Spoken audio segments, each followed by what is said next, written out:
প্রিয় দর্শক, আসসালামু আলাইকুম ওয়া রাহমাতুল্লাহি ওয়া বারাকাতুহু।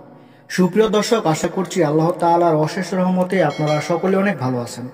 তো দর্শক, একদিনই ভাই আমাদের মাঝে প্রশ্ন করেছেন এবং উনি জানতে চাইছেন যে মুহতারাম সাহেব, আমি একটি বিষয় নিয়ে অনেক চিন্তিত রয়েছি।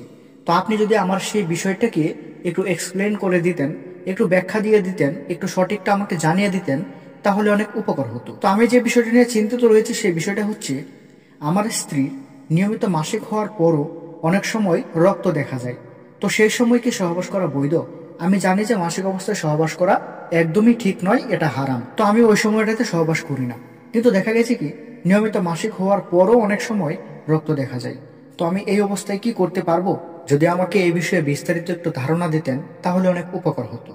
তো ধন্যবাদ প্রিয় দিনী ভাই, আপনি অত্যন্ত গুরুত্বপূর্ণ একটি প্রশ্ন করেছেন আমাদের মাঝে।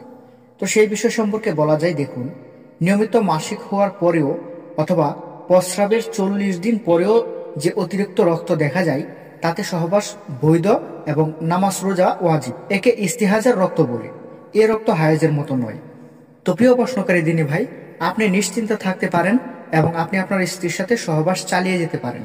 কারণ নিয়মিত মাসিকের পরেও যদি রক্ত দেখা যায় তাহলে সেটা মাসিকের রক্ত নয়, এবং আল্লাহ তাআলা তো বলে যায় যে মাসিক অবস্থায় স্ত্রীর সাথে সহবাস করা যাবে না, এটা হারাম। কিন্তু মাসিক বাদে যদি অন্য কোনো সময় রক্ত দেখা যায় তাহলে আপনি আপনার স্ত্রীর সাথে সহবাস করতে পারবেন, এতে কোনো অসুবিধা হবে না।